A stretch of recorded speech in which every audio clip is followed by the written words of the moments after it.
Салам достор, назарыңыздарда Аралаш медиа. Бүгін сіздерге боевик жанрындағы Близкое расстояние деп аталған тасманы қысқаша баяндап бермекчимин. Егер сіз бізге катталбастан көрүп жатқан болсоңуз, дагы да кызыктуу видеолорду өткөрүп жибербеш үчүн каналга катталып кетиңиз. Анда эмесе биз баштадык.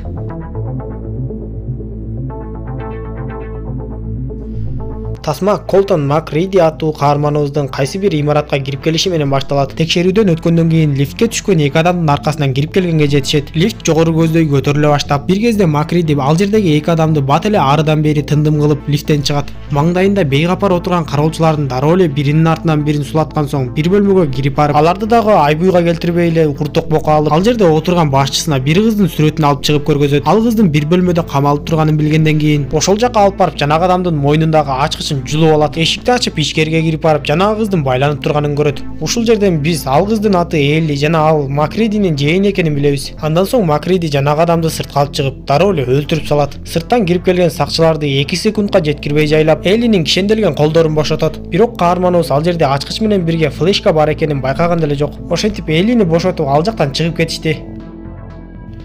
Кийинки көрүнүштө Макриди өлтүргөн адамдын атасы жана бир тууганы окуя болгон жерге келип, ал жердеги жалгыз аман калган жансакчыдан окуянын чоо жайын билишет. Мафиянын башында турган адам флешканын кайда экенин сураганда, сакчы ал жөнүндө эч нерсе билбээрин айтып, жанагы келген адам аны алып кеткен окшойт деп айтат. Анан да мафия башчысы ал сакчы өз жанын куткарыш үчүн качып кетип аман калганын билип, аны дароо эле өлтүртүп салды.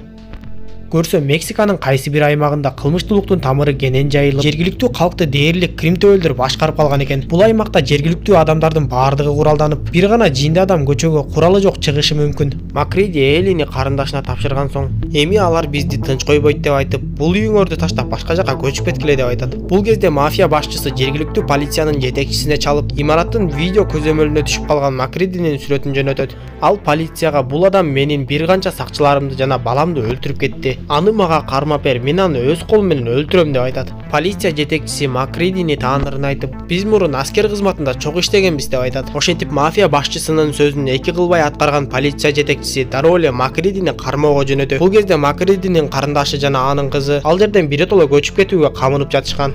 Бир кезде ал жерге Анжеланын азыркы күйөөсү Волт жетип келип, Макриди Эллини куткарып келгенин көрүп, Волт Анжелага сен эмнеге мындай кылдың? Мен алар менен сүйлөшүп жаткам. Бир аз чыдасаң Эллини чырча таксыз эле бошотуп алмакпыз деп айтып, эми сенин каргыш тийген агаңдын айынан кримтөбөлдөр бизди жер менен жексен кылат деп жатса, Макриди Волтту жакадан алып, сен эми билгениңди кылып ал. Биз болсо алыстарга кетебиз деп айтат. Элли да өгөй атасын жактырбай ал жерден чыгып жөнөйт. Волт болсо кайда барсаңар айда баргыла дегендей кылып үйүнө кирип кетет. Эми кетели деп жатканда ал жака полиция унаалары келе жатканын көрүшөт. Макриди дароо эле полицияларга көрүнбөй бир үйгө барып бекинип калат. Полиция жетекчиси Анжелага келип, мен сенин агаңдын бул жака кайтып келгенин билем. Ал азыр эле бир канча адамды өлтүрүп качып кетиптир десе, Анжела полицияга мен агамды бир канча жылдан бери көрө элекмин деп айтат. Аңгыча үйдөн чыгып келген Волтко кишен салып, анын жалдыраганына болбой эле сен камаласың деп коет. Андан соң Анжелага мен баардыгын билем, Макридинин кайда экенин айт десе, Анжела ага такыр эле эч нерсе айтпайт. Унада отурган Волт Макридини тигил үйдө жашынып жатат деп айтып салат. Полиция жетекчиси Макридиге өз колуң менен бул жака чыгып колго түшпөр деп айтып, ал чыкпай койгон соң кол алдындагы полицияларды жөнөтөт. Шамдагай Макриди эки полицияны дароо эле эки жака эстерин оодара чапты. Макриди сыртка чыгып, полиция жетекчиси аны мафия башчысына тирүү кармап бериш керек болгондуктан аткан жок. Ошондуктан Макридиге ал жерден качып кетүүгө мүмкүн болду. Андан соң кол алдындагы полицияларга анын артынан түшүп тирүү кармап келгиле деп айтат. Полиция Макридинин артынан түшүп кубалап жөнөдү. Волт полиция жетекчисине мен сага Макридинин кайда экенин айттым. Ошон үчүн мени жөн эле бошотуп койчу десе, полиция ага көнгүсү келген жок. Полиция Макридини бир топ аралыкка кубалап, анын унаасынын дөңгөлөгүнө атып, ал чимирилип кеткенде аны сүзүп токтошот.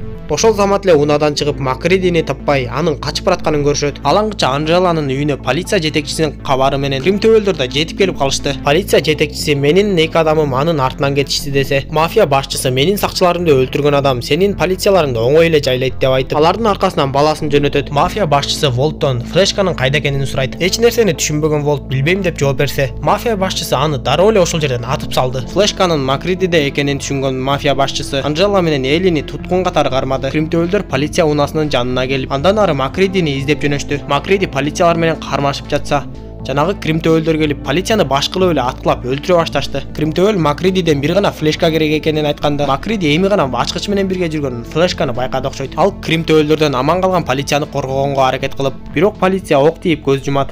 Макриди бир Крим төбөлдүү аты өлтүрүп, мафия башчысынын баласы менен бир топко атышып октору калбай калган соң, экөө жекеме-жеке чыгып кармаша башташты. Узакка созулган кармаштан кийин Макриди Крим төбөлдү өлтүрүп, Анжела менен Элини куткаруу үчүн кайрадан артка жөнөдү. Адамдары байланышка жооп бербей жаткан соң мафия башчысы дагы эки адамды артынан жөнөттү. Ал полиция жетекчисинен Макриди жөнүндө маалымат сураганда, полиция жетекчиси ага Макриди аскер кызматта иштеп жүргөндө кылмыш кылганын айтып, ошол бойдон азыркы күнгө чейин издөөдө жүргөнүн айтат. Ал полициядан качып көп жылдар бою жоголуп кеткен, эми кайрадан пайда болуптур деп айтып жатса, Анжела Макридинин чыныгы чынчыл, намустуу аскер кызматкери болгонун айтат. Кылмыш ишине аралашкан кызмат башчыларынын айынан жөн жерден күнөөлүү болуп, азыркы күнгө чейин качып жашырынып жүргөн Макридинин окуясы белгилүү болот. Бул кезде мафия жөнөткөн адамдар Макридиге жетип келди. Алардын бирин өлтүрүп, экинчисин өлтүрөөрдүн астында ал Крим төбөлдөн флешканын ичинде эмне бар экенин сурайт. Ал адам флешкада мафия жөнүндө бардык маалымат бар экенин айтат. Макриди эгер флешка штат полициясынын колуна тийсе, мафиянын иши бүтөөрүн түшүнөт. Полиция жетекчиси өз адамдары байланышка чыкпай жаткан соң алардын өлгөнүн түшүнүп, мафия башчысына мен ансыз да көп жардам бердим, эми калган ишти өзүңөр жайгарып алгыла деп ал жерден кетип жатса, мафия башчысы кетсең кете бер, бирок балаңдын келечегин ойло деп аны коркутуп коет. Ошого карабастан полиция жетекчиси ал жерден кетип калды. Кайтып келген Макриди ал жерде турган сакчыларды чекесинен эле кыра баштады. Аны байкап калган мафия башчысы Анжела менен Элини сыртка алып чыгып Макридиге кыйкырып, эгер маңдайыма чыкпасаң алардан айрыласың деп айтат. Макриди айласыздан алардын алдына чыгат. Мафия башчысы Анжела менен Элини үйүнө бошотуп, Макридиден флешканы алууга буйрук бергенде, Макриди анын куралын алганга жетишип бардыгын аткылап үйгө качып кирет. Атышуу башталып, Анжела да курал алып, сырттагылар менен атыша баштайт. Сырттан аткылашуудан жыйынтык чыкпай, Крим төбөлдөрү үйдү курчап кире башташты. Адаттагыдай эле Макриди алар менен кармашып, биринин артынан бирин өлтүрүп жатты.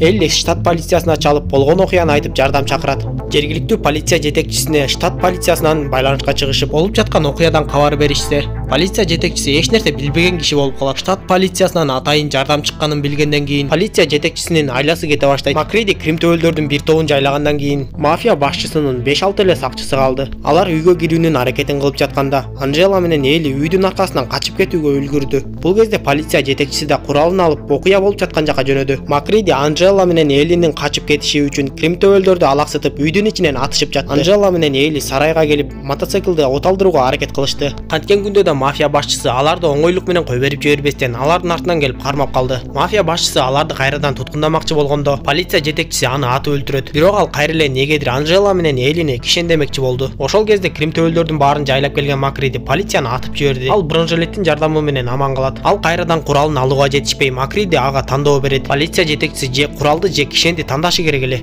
Ал көпкө чейин ойлонуп, акыры куралды ала берейин дегенде, Макриди аны так чекеге атып өлтүрөт. Андан соң Макриди флешканы Анжела менен Элиге өткөрүп берип, дээрлик жардамга келип калган штат полициясына тапшырып бергиле деп айтат да, алар менен коштошуп, штат полициясы келгенче ал жерден жүрүп кетти. Тасма ушундайча аягына чыгат достор. Эгер видео жаккан болсо каналга катталып, досторуңуз менен бөлүшүп коюңуз. Кийинки видеодон көрүшкөнчө аман болуңуздар.